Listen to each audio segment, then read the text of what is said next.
Olá, pessoal. Estamos começando mais um dos nossos bate-papos aqui no nosso Papo Cabeça, né? Hoje, aqui eu e meu amigo Rogério, meu irmão, meu parceiro, santista de primeira linha. Nasci em Santos, corintiano, graças a Deus. Ah, bom, eu pensei que já tinha virado a casaca, Pelo amor né? de Deus. E hoje nós estamos recebendo aqui o jovem e proeminente deputado estadual da nossa cidade, né? Eu digo da nossa cidade porque nós moramos numa região metropolitana e todo político aqui de Santos, São Vicente, Guarujá, Cubatão é da nossa. Isso aqui é uma grande cidade dividida em alguns bairros que a gente chama de outras cidades, né? E o Caio está aqui na nossa vizinha São Vicente. Aliás, todos nós aqui, Caio, já fomos São Vicente, né? É verdade. Porque São Vicente, a capitania de São Vicente abraçou todas as nossas cidades. Nós fomos nos dividindo, né? Santos se separou, Cubatão depois de Santos, aí Guarujá, Praia Grande, Bertioga, né? Enfim. Mas, enfim, todos nós fomos vicentinos, né? Calungas. Calungas. Então, Prazer. Caio, está aí o microfone para que você dê as suas primeiras impressões sobre a sua participação com a gente aqui hoje, né? O que nós vamos conversar? Sobre o que nós vamos conversar aqui? Você vai determinar. Pô, Benê, Rogério, prazer estar com vocês. Eu acompanho um pouquinho aí do trabalho de vocês aqui também, dando boas informações para a população da Baixada principalmente, e um orgulho muito grande em poder estar com dois amigos, companheiros que acompanham há muitos anos já, né, o meu desenrolar na política, começando lá como vereador em São Vicente, como você falou, que eu tenho muito orgulho dessa trajetória, e agora já no terceiro mandato como deputado estadual, que é uma responsabilidade muito grande, e agora nos últimos tempos ainda assumindo algumas missões partidárias também, assumi a presidência estadual do PSB.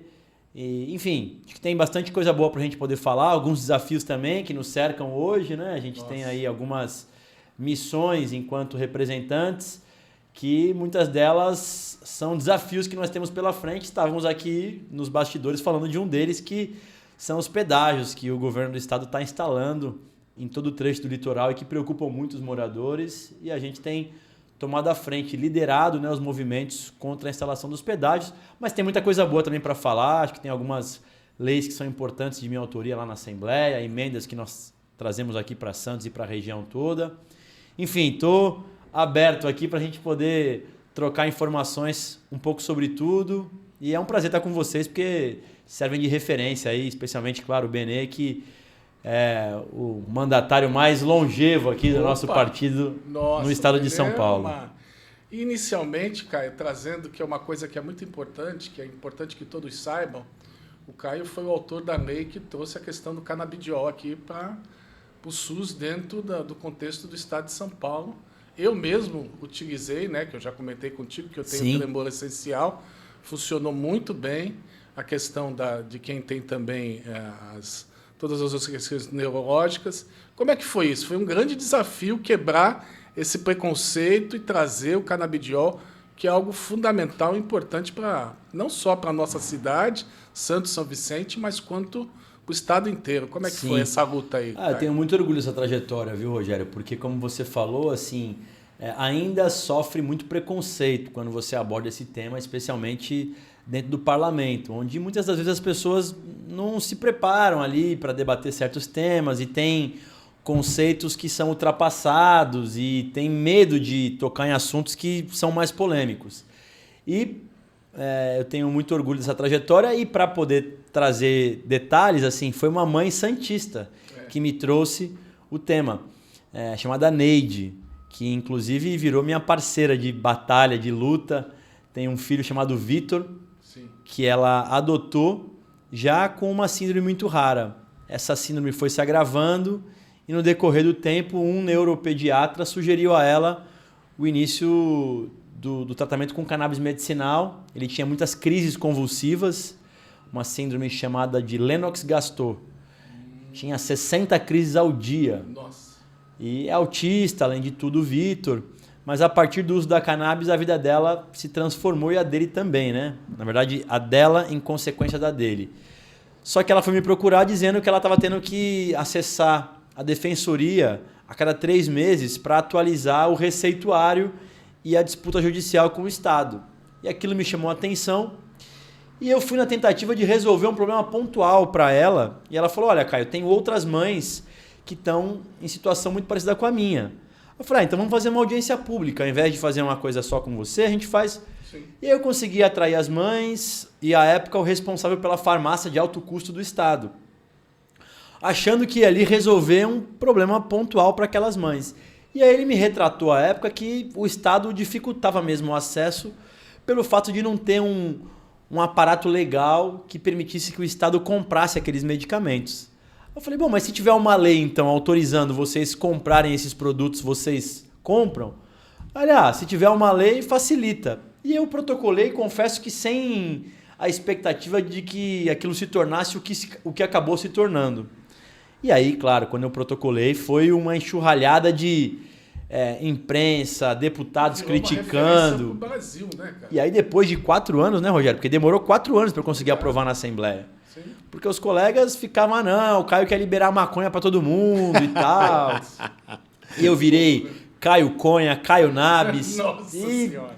Mas eu consegui lidar com aquilo de forma inteligente, porque eu fui usando um pouco de causos ali daquelas mães para poder mostrar para eles o quanto que esses assuntos já estavam evoluídos aqui no Brasil, porque desde 2015 Sim. que esses medicamentos já são autorizados. Então, em 2019 eu protocolei, em 2022 eu consegui aprovar na Assembleia e em 2023 o governador sancionou o meu projeto de lei e hoje a gente tem famílias acessando essa terapia sem precisar procurar um advogado, defensoria, sem passar pela justiça, direto na farmácia de alto custo. Ainda é muito restritivo, né? A regulamentação que o governo criou ela é muito criteriosa, ela tem um funil muito estreito. Apenas crises convulsivas, epilepsia de difícil controle, são síndromes raras e estão acessando. Ainda assim, é um começo e a gente segue lutando para ampliar as patologias. Mas hoje no Brasil, Rogério e Furtado, tem 20 estados brasileiros que replicaram a nossa lei e está em fase de tramitação também. Então, tenho muito orgulho dessa trajetória.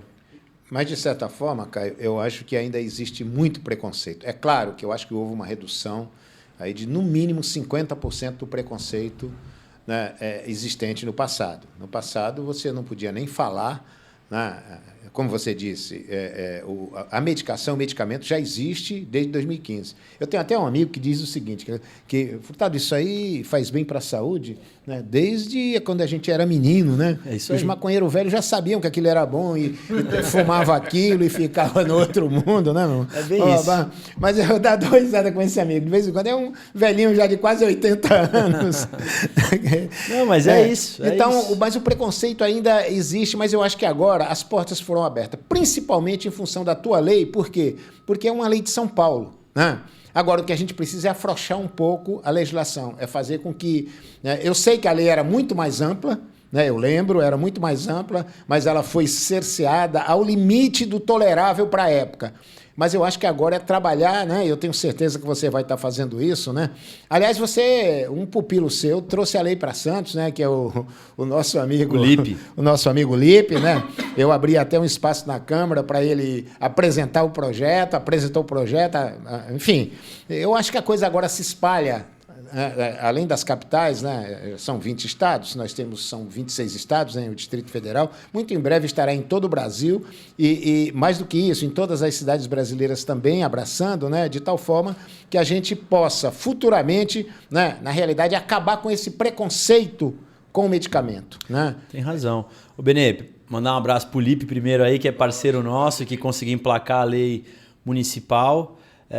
Cumprimentar o prefeito Rogério, que sancionou também, porque alguns prefeitos podem acabar vetando. Mas sabe o que eu falo, Benê? Infelizmente, acho que não é nem do brasileiro, o ser humano tem uma coisa que é muito peculiar. Ele espera precisar passar por algum momento de dificuldade para abrir a mente para alguns temas. O caso do governador. É isso. O próprio governador, ele fala, né, que o sobrinho dele usa os medicamentos e isso foi fundamental para ele poder sancionar. Agora, acho que a gente que está no poder público, de alguma forma, tem que ter empatia pelas pessoas e não precisar esperar alguém da sua família, um amigo seu precisar para você poder abrir a sua mente, né? Então, eu estou bem feliz e, aliás, nós estamos gravando agora aqui em agosto. Setembro é o mês da saúde mental. Sim. E nós vamos fazer, Rogério, um protocolaço chegando a 100 municípios de São Paulo esse projeto de lei. Parabéns. Como já tem aqui em Santos, a gente vai também dar uma cobradinha em algumas cidades em que já existe a lei sancionada e que ela ainda não está produzindo efeitos, porque infelizmente tem isso também, né? Tem lei que pega e lei que não pega. É meio triste falar isso, mas é verdade, né? Brasil é assim. Então a gente vai também fazer algumas cobranças em cidades para que a gente consiga ter mais amplitude da lei e, como o Benê falou, de alguma forma dar uma pressãozinha no governo do estado para que eles possam abrir um pouco mais essa terapia para quem tem dor crônica, para quem tem Parkinson, Alzheimer, os autistas de nível de suporte 3, por exemplo, que podem também fazer uso dessa terapia. Tem muita gente que já está se beneficiando disso, mas infelizmente a maioria ainda de forma particular comprando e sabemos que não é um medicamento barato. E o Caio, pessoal, ele tem uma coisa, que ele tem um compromisso e uma coragem para aquilo que precisa ser feito, né? Eu sou testemunha disso, Furtado também, porque não é qualquer um que vai comprar uma briga dessa. Isso é um pouco do teu jeito de ser, né? Sensibilidade com a população, de entender o que ela está sentindo, e se precisar dar cara a tapa e ter essa coragem, vai lá e enfrenta, né? É assim que você tem lidado com o É o que nós chamamos, viu, Rogério, da Oi. impetuosidade da juventude, né? O cara O porreta, jovem né? é, acima de tudo, impetuoso. Mas eu quero, antes de voltar para você, Caio, te dizer o seguinte: você sabe que eu trabalho com a causa animal, né? Uhum. E o cannabis, o canabidiol, está proliferando, né? Na medicina veterinária, né? Nós já usamos lá na ONG, né? Minha esposa, os nossos médicos, os médicos veterinários já usam e têm dificuldades. Eles têm muitas dificuldades ainda, né? de fazer com que os animais sejam assistidos, mas já estão usando e de uma forma muito mais ostensiva do que era no passado. Há 3, 4, 5 anos atrás não usavam, né? Então, é um medicamento, é uma terapia que já se expande para todas as formas de vida, né? Não só para a vida humana, mas também para a vida animal.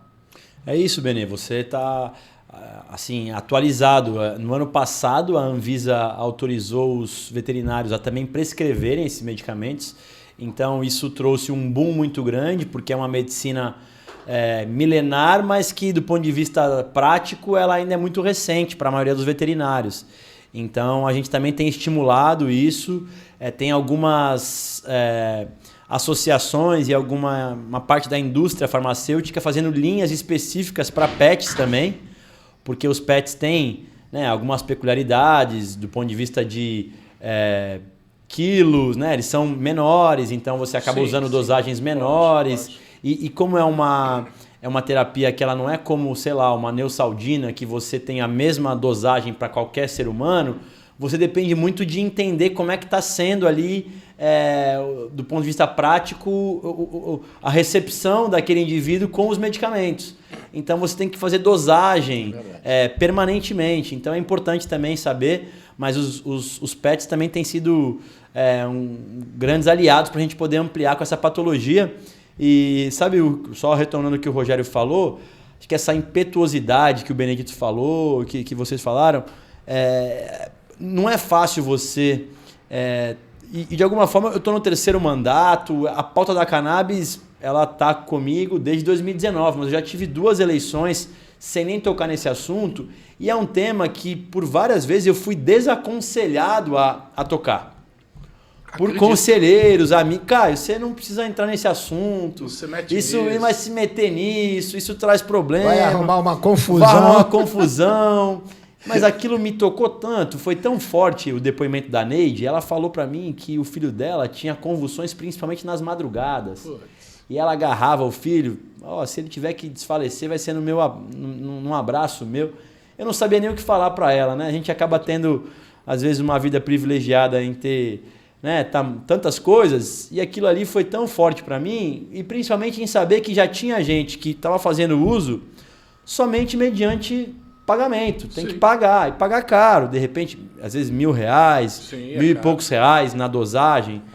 Então, eu estou bem esperançoso e a gente tem, assim, acho que é uma pauta que não vai ter retrocesso, só vai ter avanços. Infelizmente, os avanços não são no ritmo que a gente gostaria que tivesse, mas de alguma forma acho que ninguém vai ter a capacidade de poder retroceder, porque ninguém consegue impedir um pai e uma mãe, Benê, de fazer o bem para o seu filho. Sim. Não vai ter jeito, não tem lei que impeça no mundo. E se não tiver lei, as mães e os pais vão buscar de forma alternativa.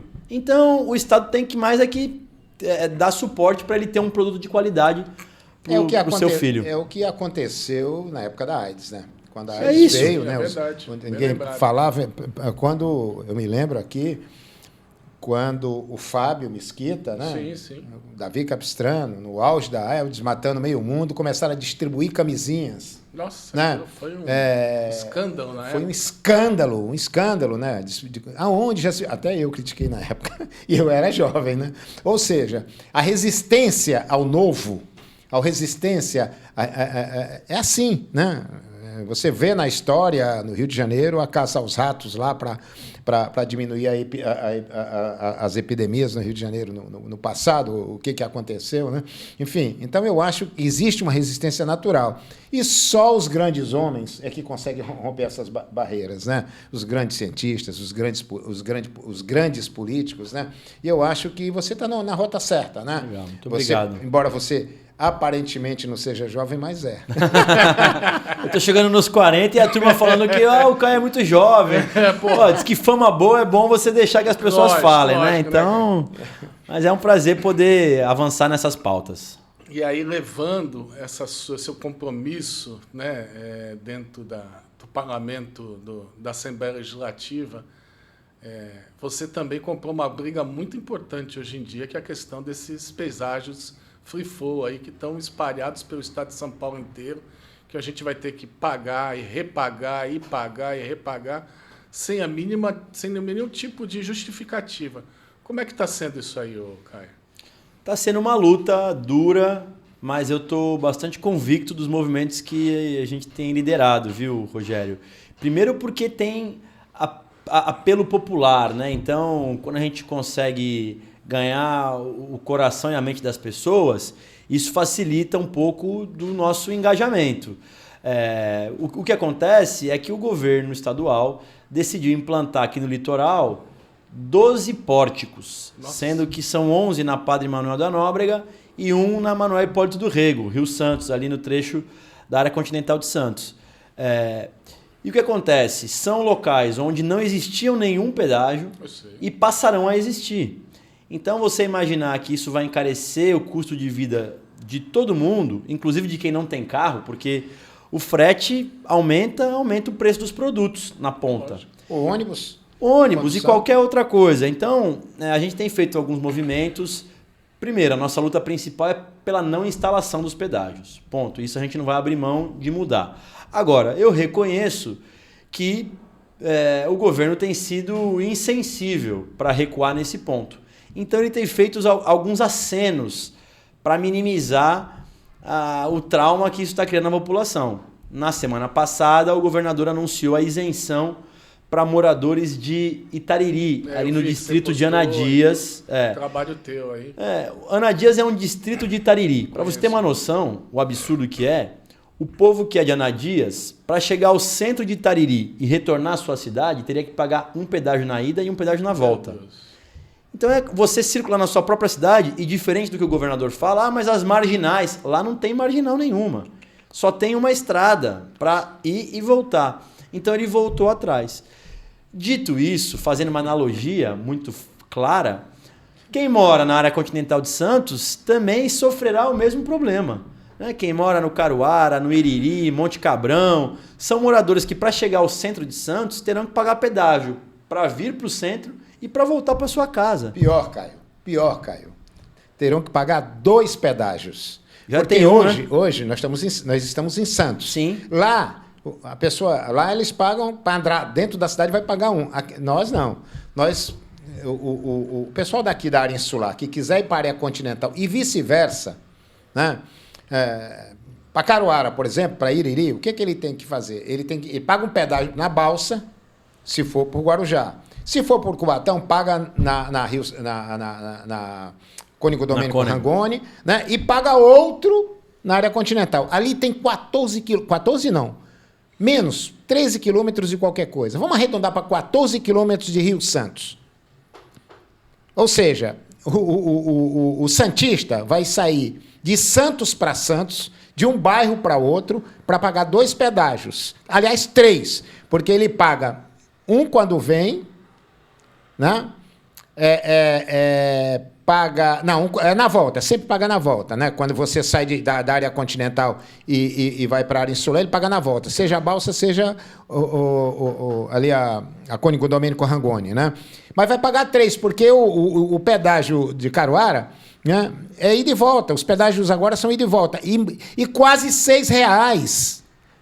14 quilômetros. Já está pagando ali no pequeno trecho que vem de Cubatão até a entrada da Rio Santos, ele vai pagar um pedágio ali. Já paga um pedágio ali. E vai pagar um outro pedágio em 14 quilômetros. Se somar tudo, não dá 60 quilômetros. Não dá isso. Né? Se somar os 2 pedaços, né? E os 2 trechos. 2 pedágios. 3 pedágios. Isso não tem sentido, meu. Sim. E, Benê, você sabe melhor do que eu que quem mora no Caruara, no Iriri, são moradores que praticamente todo dia, o tempo todo, tem que vir aqui ao centro para, às vezes, fazer um tratamento, trabalhar, estudar, outras coisas mais, acabam tendo que sair dali, porque são bairros isolados, são bairros que estão distantes ali dos centros urbanos. Agora, você isolar ainda mais um morador que já tem essa problemática... mais sensibilidade completa. Eu espero que ele volte atrás desse trecho. E não tem mais do que 15 mil moradores lá na área continental. Agora, assim, um dos argumentos que o governador coloca, que eu já vi, que eu discordo, é que vai melhorar a questão viária. Esses pedágios serão... Esse valor será reutilizado na questão viária até para construção de marginais lá na frente. Mas, assim, que sou uma pessoa que vou muito para Pedro Toledo, que eu ajudo uma organização social lá em Pedro Toledo também, né? Que é aqui da Washington Sabino, do seu Sabino da Zona Noroeste. A estrada em si ela é adequada, não tem realmente marginal. Mas até que ponto isso é um argumento? O que tu acha, Caio? Eu acho assim, Rogério, se fosse tão bom, fizesse então um plebiscito para que a população daquele trecho pudesse avaliar se as contrapartidas valem a pena ter que pagar tantos pedágios. Eu tenho a convicção de que se pudessem escolher, as pessoas optariam para manter o modelo que está. Agora, vamos pensar então que eles farão as obras que são importantes, principalmente no trecho entre Itariri e Miracatu, que realmente é uma serrinha que merecia ali uma atenção. Então, faz primeiro a obra e depois cobra a manutenção do trecho, né? O cuidado. Mas não, eles, para fazer a obra, eles querem o recurso. Então, eles vão começar a cobrar agora em novembro já, Furtado. Assim como na área continental de Santos também. Começa em novembro já a cobrança. No caso do Vale do Ribeira, são 3. São 3. 3 que começam esse ano. E para 2030 começar as obras principais. Porque o que eles estão dizendo é que eles já começaram as obras. E o que é começar as obras? É botar uma ambulância, um carro de apoio que fica rodando a pista, umas câmeras de monitoramento e pintou uma guia ali dizendo que tem um atendimento para o usuário. E viaturas para a polícia rodoviária. É isso. Esse é o custo que tem. Então, assim, infelizmente, o impacto na sociedade será muito, muito grande. Você falou aí que você vai para Pedro de Toledo. Para a gente poder ser objetivo com os moradores que estão nos acompanhando, assim, você vai pagar para ir a Pedro de Toledo, são 8 de Praia Grande até Peruíbe, então 8. E você vai pagar mais 2 para chegar em Pedro de Toledo. Então são 10 pórticos, 10 pedágios. Que é isso? Que seja vezes 1,50, olha isso já. 15 para ir, 15 para voltar. Assim, é um valor exagerado. Isso porque você vai, sei lá, uma vez por mês. Uma vez por mês, uma vez a cada Imagina, Rogério, quem mora lá em Itanhaém, Peruíbe, e vem para cá todo dia para trabalhar, para estudar e tal. Se torna completamente inviável, né? Numa região que tem pequenos serviços, nós não temos grandes empresas, né? As pessoas ali no litoral sul, principalmente, tem um restaurante, um bar, uma pousada, né? Emprega 2, 3 pessoas. Até Peruíbe são municípios que vivem à base do turismo. De Peruíbe em diante, vivem de muito repasse do governo do estado e federal. E ali de Eles pequenos não têm, agricultores, né? Aquela agricultura menor. Familiar, Isso praticamente. é um absurdo, né? Eu não sei até onde o governador quer entrar com isso. Né? Vamos Porque ver, dá a pra gente está entender. insistindo. Aí Ainda eu bem tenho que você algumas tá comprando ações. essa briga aí. A gente tem um abaixo-assinado, que tem quase 30 mil assinaturas. Eu vou chegar a 30 mil assinaturas nessa semana. Legal. Nós temos 2 ações legislativas. Uma, que é um projeto de decreto legislativo, protocolado por mim, que susta a criação dos pedágios no litoral. Esse eu estou trabalhando, mas é mais difícil de conseguir emplacar no parlamento, porque o parlamento sofre muita pressão do governador e dificilmente o presidente vai pautar um projeto dessa envergadura. Mas eu estou lá tentando, trabalhando. E também protocolei uma denúncia ao Ministério Público, junto com a deputada Tabata, para poder demonstrar o quanto incoerente foi a instalação desses pedágios, porque eles fizeram uma audiência para cada lote. Nas audiências públicas eu participei, todo mundo foi contra, Furtado. Não teve um único ser vivo participando que defendeu a instalação dos pedágios. Então a audiência pública ali, na verdade, era só para informar. Não tinha consulta popular nenhuma. E essas audiências públicas, elas merecem ser consultas populares.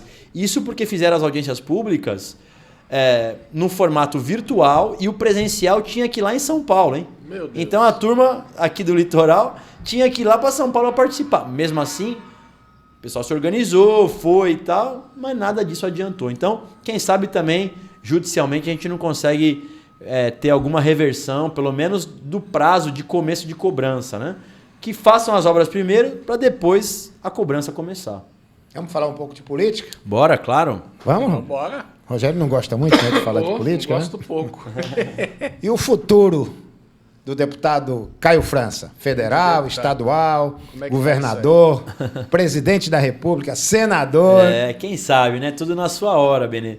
Veja, eu estou no 3º mandato como deputado e claro, com razão, sou cobrado também para poder dar novos passos. E eu mesmo me cobro muito isso. Mas eu consegui demonstrar que a partir dessa minha ascensão à presidência estadual, o mandato de deputado estadual me permite estar mais próximo aqui das lideranças regionais. Então, se não tiver nenhuma grande mudança, eu devo disputar a reeleição a partir do próximo ano como deputado estadual. Mas tenho como missão aumentar as bancadas, tanto em nível estadual da Assembleia, quanto em nível nacional na Câmara Federal. A minha missão aqui é poder dobrar, pelo menos a bancada federal, que vamos dizer assim, a principal força dos partidos, se concentra no Congresso Nacional. Sim. Hoje o PSB tem 2 deputados federais, deputada Tabata e deputado Jonas. A minha missão é poder fazer 4 deputados federais. E para isso vamos ter que dar muito trabalho, né? Montagem de chapa, o Furtado é campeão, é craque em chapa, sabe que não é fácil montar chapa. E eu estou me dedicando muito nisso. Então, o João Campos, que é o nosso presidente nacional, me convidou para ser o seu vice-presidente nacional para a modernização partidária. Então, eu também tenho conversado com ele com alguma frequência. A ambição do nosso partido é poder chegar aí 25 deputados federais. Não dá para chegar aos 34 do outro mandato? Quem sabe a gente não possa surpreender e fazer mais do que isso, né? Acho que 25 é um número razoável. Está se desenhando, Benê, uma eventual federação com o Cidadania, que é um partido que era o antigo PPS, acho que todos o conhecem aqui.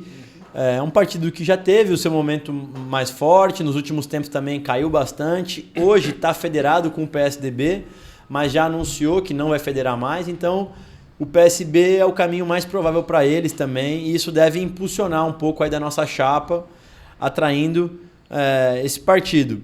Agora, vamos ver, eu também sei que eu sou muito devedor do partido e, claro, eu estou aí no momento de organizar o partido no estado de São Paulo.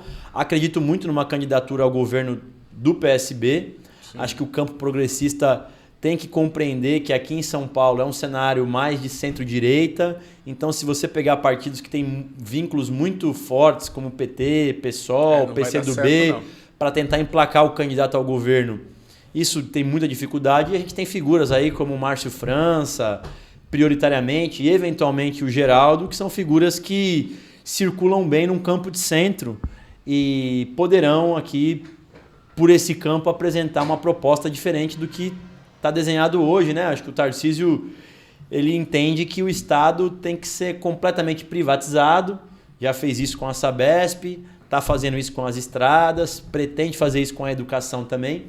E eu entendo que isso tem um custo muito alto, sendo que as contrapartidas para o povo não se refletem do ponto de vista prático. Acho que tem alguns serviços que podem sim ser privatizados, mas serviços essenciais não podem. Então a Sabesp, todo mundo está pagando um preço alto, vai aumentar a conta de água de todo mundo cada vez mais, porque ele ainda está conseguindo manter o preço por conta do recurso que ele recebeu, ele está subsidiando a tarifa. Mas a partir do próximo ano isso não acontece mais e isso vai ter um impacto muito grande. E o principal, o serviço não melhorou, piorou. E a universalização, que chegaria antes do que ele falou, também não chegou. Então, eu acho que ele ainda tem... não vejo nenhuma grande obra entregue pelo governo e tal. Acho que a gente tem chance aqui em São Paulo de poder apresentar uma candidatura viável e eu quero estar muito engajado nessa movimentação. Agora, me diga uma coisa, é curiosidade, eu devia saber, mas não sei. Na condição de presidente do PSB aqui em Santos, eu deveria saber, mas não tenho essa informação, né? A gente precisa universalizar ela, né? Em quantas cidades o Partido Socialista Brasileiro está organizado no estado de São Paulo? Benê, do ponto de vista de diretórios... Diretórios, é isso. Com diretórios, com congressos feitos, 180, 190. Aí tem as nominatas que acabam prevalecendo na maioria dos partidos. Infelizmente é uma realidade, a maioria, né? É isso, A maioria como nominatas. Então, você pode colocar mais umas 250 nominatas. Então, o partido deve ter aí por volta de uns 450 municípios com alguma organização. Umas mais, outras menos. A gente tem tentado fazer um filtro e colocado uma lupa em cidades em que não apresentam sequer candidatos a vereador. Então, estamos cobrando os presidentes, né, com a referência e com o retrovisor da eleição de 2024, fazendo algumas cobranças. Então, não tem sentido um partido que não apresenta uma chapa de vereadores, né? Não quero dizer que em todas as cidades nós tenhamos que ter candidatos a prefeito, porque por vezes a gente sabe que não tem capacidade, não tem nome, às vezes uma articulação bem feita vale mais do que uma candidatura estapafúrdia, mas não apresentar chapa de vereadores, que eu diria que é o básico para um partido existir, mínimo, né? É o mínimo. Então, a gente tem essa cobrança, mas por incrível que pareça, os últimos congressos municipais, Benê, nos últimos 10 anos foi onde a gente mais conseguiu realizar congresso. Então foram Legal. 180 congressos e eu participei ativamente desses 180, uns 120 estão sob ali a minha visão bem próxima, que seja Litoral, Vale do Ribeira, Grande São Paulo e algumas cidades no interior também. Ainda bem que ele é jovem, porque é incansável, né, Furtado? Isso é difícil. Incansável, hein, Caio? Aliás, aqui eu acabei não conseguindo participar do Congresso de Santos, mas acompanhei muito de perto, estava acompanhando as movimentações. Todos os congressos do PSB são feitos no mesmo dia. Isso dificulta muito. Eu fui para São Vicente, eu fui para São Paulo depois na Tabata, prestigiar ela também, que é uma parlamentar que orgulha muito o nosso partido, inclusive nas nossas perspectivas de conseguir aumentar a bancada, né? Sendo muito objetivo, eu aposto que a Tabata tem capacidade de dobrar a votação dela. Ela teve dos 335 mil votos na última eleição. Eu acho que a Tabata tem potencial para ser uma das mulheres mais votadas do país.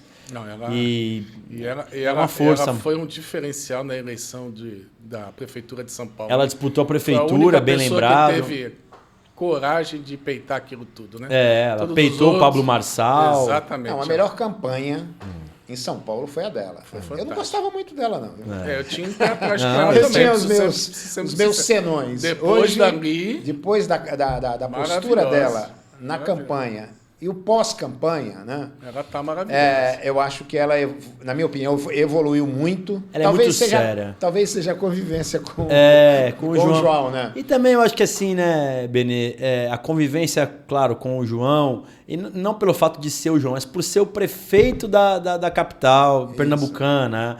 Quem disputa a eleição de prefeitura, quem é prefeito, sabe que ali, assim, é preciso também alinhar as vontades com as ações práticas. E o João acho que consegue conciliar isso. Então, a gente tem muita expectativa na Tabata. Eu, particularmente, aposto bastante que ela possa ser a puxadora de votos do nosso partido. E claro também, se esses números se confirmarem, nós estamos falando de uma eleição na capital em que não teremos mais o Ricardo como candidato. Então ele terá que apresentar um sucessor. E aí já é diferente de quando você é candidato à reeleição, né? Lembrando que o Ricardo pode, inclusive, ser o nome do Tarcísio, caso o Tarcísio deseje disputar a eleição nacional. Então a antecipação da eleição na capital deve acontecer também muito cedo. Mas seria ótimo. Era bom você fazer uma avaliação também, né, da Assembleia. Como é que fica a nossa bancada na Assembleia Legislativa? Né? Você falou da bancada federal, quais as pretensões, e na Assembleia Legislativa? A nossa bancada da Assembleia, a minha perspectiva é que chegue até 6 deputados. Nós somos em 4 hoje, 2 homens e 2 mulheres. Com a federação com cidadania, que tem 1 deputado hoje, a gente deve conseguir buscar pelo menos mais uma cadeira. Uma bancada de 6 deputados já é uma bancada razoável, fica ali entre mais ou menos as 4, 5 maiores bancadas. É claro, eu estou falando isso se não tivermos nenhuma surpresa, porque o imponderável pode acontecer, né? Teve uma eleição em que eu lembro que, vamos dizer, a gente tinha uma afiliada nossa chamada Keiko Ota, que ninguém sabia quem era. Quando abriu as urnas, ela teve 280 mil votos e fez a cadeira dela e ajudou a fazer mais uma cadeira. A gente tem conversado com algumas figuras que fogem um pouco dessa política tradicional, de já ter disputado eleição e tal. Então, de repente, pode ter uma surpresa positiva também, com algumas figuras que a gente tem conversado, não estão certas ainda da filiação, mas tudo pode acontecer e dessa vez, se confirmada também uma candidatura própria ao governo do estado, isso facilita também, porque vocês sabem que na outra eleição a nossa chapa apoiou a candidatura do Haddad. Nada mais justo. E assim, eu tenho muito respeito pelo Haddad, mas é lógico que uma coisa é você pedir voto aqui em São Paulo para o Partido dos Trabalhadores, outra coisa é você pedir voto para o seu próprio partido. O número 40 é evidenciado nas urnas, isso acaba atraindo mais eleitores e dando mais destaque para a nossa chapa. Né? E essa vocação aí da família, né, Furtado? Márcio França, Caio França, eu vejo como vocês se tratam com tanto carinho, com tanto, né, diferente de outras famílias da política, né? A gente acabou de ver isso recentemente. Mas tu não acha que está na hora de mandar o governador de volta para o Rio de Janeiro e eleger o Márcio França governador do estado de São Paulo? Eu trabalho para isso, Rogério. A minha missão principal é Deixa ele essa voltar também. Para o estado dele, lá, né? Já ficou 4 anos. Eu estava muito confiante, não pela vontade dele, viu, sendo muito franco, porque eu acho que ele tem medo de disputar a eleição presidencial no fundo. Mas ele estava mais animado a disputar a eleição presidencial. A história do tarifaço do Trump, que ele teve que defender o Trump, depois voltar atrás, tomou porrada do Bolsonaro, do Eduardo e tal, ele deu uma assustada. Então eu não sei se ele ainda continua animado a disputar a eleição presidencial. Mas o que eu acho é que assim, ele vai ser empurrado a disputar a eleição presidencial porque ele é um nome, vamos dizer assim, mais palatável do bolsonarismo, é um cara que ele é um pouco mais contido nas pautas mais agressivas e tal. Então eu acho que ele é um nome que seria mais fácil de vender para além da bolha bolsonarista. Meu receio é que ele esteja com medo de enfrentar o presidente Lula. E olha que o governo federal passou por momentos muito difíceis, muito frágeis e tal. Agora deu uma reanimada a partir da questão do tarifaço. Acho que o comportamento do presidente Lula nacionalista, né, não abaixando a cabeça para os Estados Unidos, para o Trump e tal, colocou ele de volta no jogo. Então, eu acho que o Tarcísio vai precisar ser empurrado aí, mas eu acho que ele vai acabar disputando a eleição presidencial. Então, aí nós teremos aqui um outro adversário que eu ainda não consigo ter clareza se vai ser o Ricardo Nunes ou alguma novidade que o Tarcísio queira ou que o bolsonarismo impõe a ele também, né? Eu tenho uma análise de que o bolsonarismo vai dar um pouco, vai se esvaziar mais um pouco, né, daqui para frente, por uma série de fatores, porque não dá para você não mantém essa né? Você vê que já está caindo, e agora as coisas estão saindo, estão se tornando públicas, ele está mostrando realmente a cara dele, né? Está mostrando concretamente a cara dele agora, né? Que a sociedade enxerga como covarde, como um cara que não é corajoso, né? Enfim, as besteiras que o filho está fazendo, essas coisas vão ficando muito claras, né? E muita gente já está se afastando do Bolsonaro, né? E eu acho que o Tarcísio, a tendência do Tarcísio, o Tarcísio está numa sinuca de bico, porque para ele se eleger, ele precisa do voto, né, do bolsonarismo, não tem a menor dúvida. E eu acho que esse voto, eu diria que essa quantidade de voto do bolsonarismo, ela vai se diluir mais um pouco, né? A eleição falta mais de um ano, né? Enfim, então tem tempo. Eu não vejo como ele poderá crescer ou descer mais que isso, o Bolsonaro. Então eu acho que ele vai ficar numa... Ele tem uma eleição, né, muito mais fácil de vencer que a de São Paulo. Eu acho que é mais fácil ele ficar em São Paulo do que ele ir para Brasília. Não, né? para ele, e eu diria que a vontade dele, Benê, é justamente essa. A vontade dele é essa. No entanto, né, e outra coisa, né, ele, na minha opinião, ele enxerga que existe uma verdadeira fogueira das vaidades de candidatos de direita. Os caras acham que a direita tomou conta do Brasil, né, e aí tem vários, que não querem abrir mão das eleições. Periga sair 2, 3. Eles estão dizendo que vão sair unidos num só. Não sai. Difícil, não sai. Também. Não sai. Talvez o Tarcísio, candidato, ele possa... Mas não leva todos. Inviabilizar, mas algum vai acabar saindo. Um ou outro vai sair, né? Se for o Tarcísio, né? Mas mesmo assim vai haver essa pressão para o Tarcísio não vir. Para eles é interessante, porque eles acham o seguinte, se o Tarcísio não sair, todo mundo é japonês. Ou seja, todos são iguais. Né? O que se diz, enfim... Eu gostaria muito que ele saísse para presidente, né? Porque eu acho que ele vai ser derrotado. E a gente teria a possibilidade de ter a candidatura do Márcio, né? Que eu acho que... Do Márcio ou do... Eu prefiro o Márcio, é óbvio, né? O Márcio tem, na minha opinião, ele me surpreende. Hoje eu estava assistindo, né, uma palestra dele, né? Ele é fantástico. O Márcio é uma figura que... Ele tem uma capacidade de articulação invejável. E como né? Fala bem, né? A capacidade de articulação. E outra coisa... Você passa 2 horas escutando ele, não cansa. E outra coisa, ele transita em todas as áreas, ele não tem inimigo na política, né? Ele conversa com todo mundo, ele faz coisas impossíveis. Ele trouxe a Marina Silva para o PSB.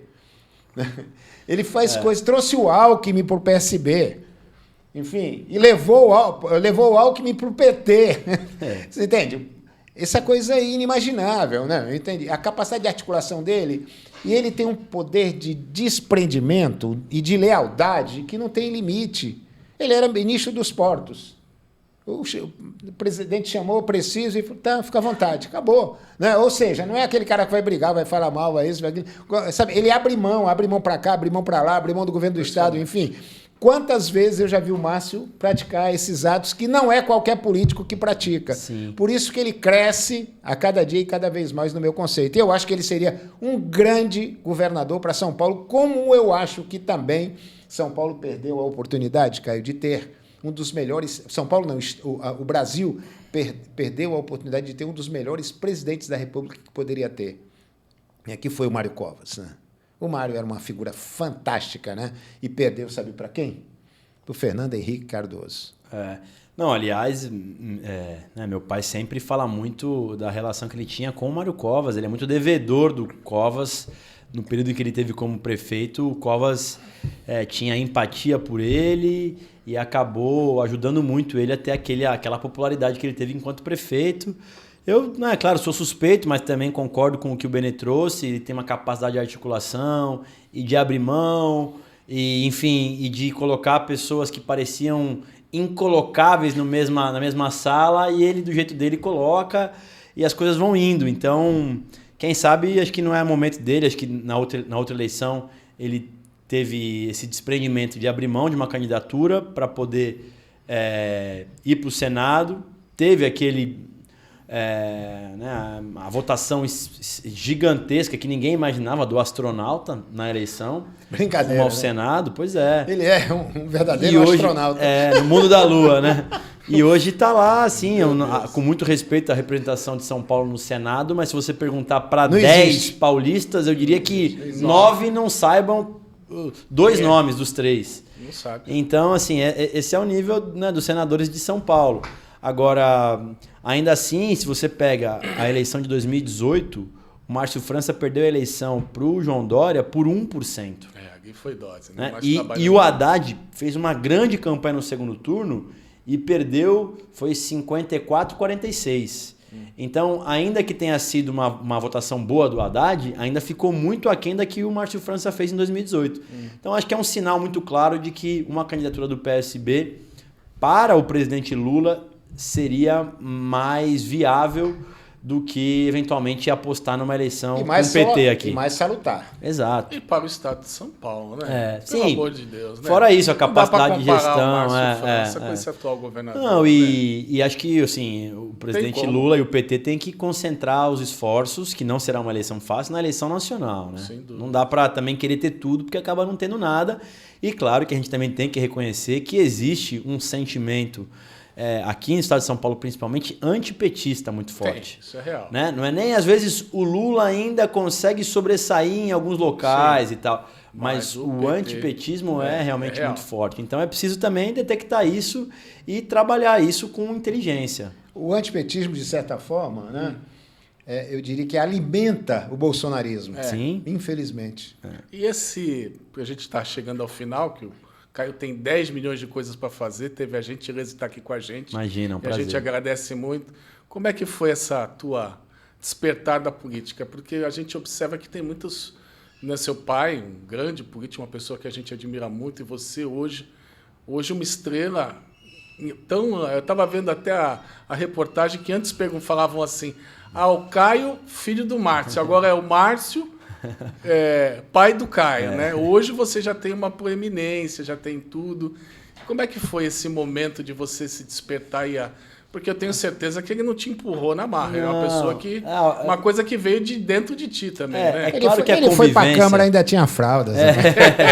A convivência com ele desde muito cedo me atraiu o tema que às vezes não atrai tantos os jovens assim, né? E aí depois eu acabei enveredando pelo direito, fiz Católica de Santos, que é uma faculdade politizada. Sim. Desde o primeiro ano passei a disputar o centro acadêmico, e aí no segundo ano me veio a chance de poder disputar a vereança, e eu ali no afã de um jovem que topava tudo, falei, eu vou. Quando eu fui ver, já tinha um monte de adesivo, muro pintado, na época podia ainda, eu falei, meu Deus do céu. E aí, quando eu fui ver, sabe, já foi já. E aí eu fui.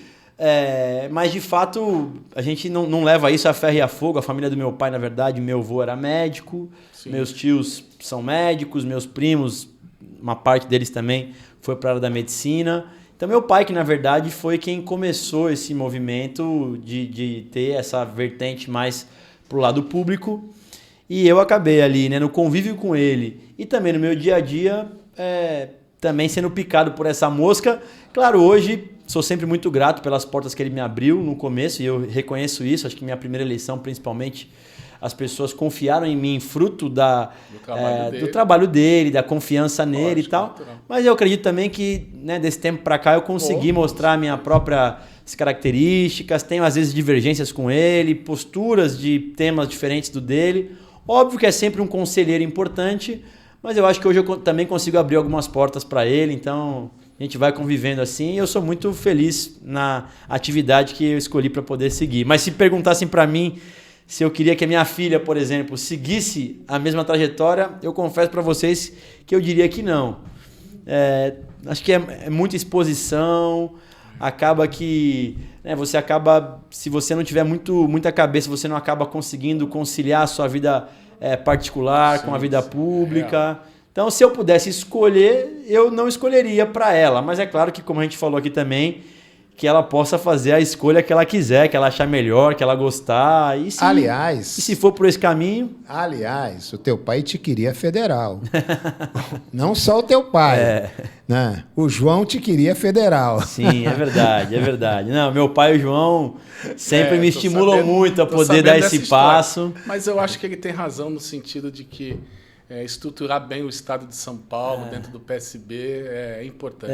Eu acho que eu vou poder contribuir bastante para isso. E se eu conseguir cumprir ali com a minha missão de poder aumentar a bancada, eu vou mostrar pro João, falar, João, tá vendo? Eu falei que dava sem eu precisar disputar e aconteceu. Agora é trabalhar bastante para isso acontecer e agradecer muito vocês também aí pela parceria de sempre. Eu gosto sempre de fazer uma pergunta final assim, você tá feliz? Muito. Você acredita na política? Bastante. Isso aqui bastante. isso é lindo, né? 40 anos de idade, um cara que... Coroa já, né? Cabelos brancos aqui, ó. Super jovem, né? Num momento tão difícil da política brasileira, fazendo o melhor pela cidade, sensibilidade, amor pelo que faz, compromisso, coragem, né? Com muita guerra, com muito guerreiro. Isso é que nos dá esperança. Obrigado, Rogério. Parabéns, viu? Eu que agradeço a oportunidade aqui, Benê também, Rogério, 2 companheiros de muitos anos que servem de inspiração para eu poder seguir nessa toada. Acho que a nossa vida é isso, assim, é feita de desafios e não sei quantas vezes e quantos mandatos eu terei, se vou ter outros ou não, mas eu sempre digo que o importante é a gente deixar algumas marcas também, né? E alguns dos temas que nós falamos aqui, eles vão deixar um legado para as próximas gerações e até para eu mesmo poder me orgulhar também da trajetória pública que tive, enfim. É isso. E também não pode, né? Estarei aqui nas próximas vezes. Também não pode abraçar todas as causas que não tem tempo. Não dá. Não tem tempo para isso, né? Senão fica só também uma metralhadora de assuntos que não resolve nada, né? E enganando a sociedade, porque, sabe, não dá para abraçar o mundo, né? Isso. Com duas mãos, 2 braços, né? É isso. Meu irmãozão, foi bom hoje, né? Foi bom. Eu queria, então, primeiro, Rogério... Olha lá pra câmera, né? Tô olhando para você primeiro. Eu gosto de olhar para você, né? Eu gosto de olhar para os corintianos, porque são sofredores, né, meu irmão? Agora eu também tô gostando de olhar para os santistas, né? A fase não é boa. A fase não é boa. Mas eu queria, Caio, te agradecer, né, em meu nome, em nome do meu parceiro, em nome eu diria aqui do nosso programa, né, do nosso podcast, né? E desejar que você seja muito feliz, né? Eu te acompanho, sou teu eleitor, você sabe, né, há anos, né? Não é a primeira vez, nem a segunda vez. Sempre votei em você, sempre ajudei você e nunca, eventualmente, te pedi nada que fosse imoral, que fosse desonesto, né? E eu acho que essa é a política que a gente tem que levar. Sei que você é um cara sério, um cara ético, um cara que é um político promissor, é muito novo ainda, 40 anos não é nada, né? Quero te ver voando mais, né? Quanto mais você voar, melhor para a sociedade, não só santista, que você está aqui do nosso lado, né? Mas para a sociedade vicentina, para o pessoal da nossa região, quiçá para o Estado e para o Brasil inteiro, né? Então é isso. Te agradecer por ter, né, rapidamente, a gente fez o convite, ele já botou na agenda, enfim, eu sei como é que é a tua agenda. Agenda de presidente de partido, principalmente o presidente do estado mais, eu diria que, né, importante da federação, né, não é mole não. Obrigado. Então, te agradecer. Prazer, Benê. Obrigado também, Rogério. Benê, só reforçando as palavras também, é uma referência e tudo que ele falou é verdadeiro, porque no mundo da política, né, tem várias maneiras de você trocar apoio e o Benê sempre foi muito coerente com o que ele fala, o que ele faz e por vezes é duro e as pessoas acabam não entendendo, mas eu posso garantir que toda a postura dele serve de referência pra gente e que ele possa também ter muita saúde para poder seguir nos representando tão bem aqui no Parlamento Santista e que saia em outras esferas mais. Muito obrigado. Pessoal, queria por fim, né? Primeiro eu. Tu é o mais velho, tu fala por último. Não, perfeito, pode falar. Queria, então, agradecer a todos e a todas que nos acompanharam. Espero que vocês tenham gostado, né, desse bate-papo, né? Porque eu acho que é assim que a gente vai trabalhar a partir de agora, né? Já vinha trabalhando, né? Mas vai trabalhar com mais ênfase a partir de agora. E agora é com você, o mais velhinho. Te agradeço. Queria agradecer a todos, a tu, Caio, ao Furtadão, e dizer o seguinte: foi um momento muito importante. Quando a gente vê um jovem como ele na política, a gente tem mais esperança no Brasil e no futuro. Então assistam o programa, logo, logo estará nas nossas redes. Um beijo no coração de todos. Fiquem com Deus. Gratidão, pessoal. Tchau, tchau. Valeu.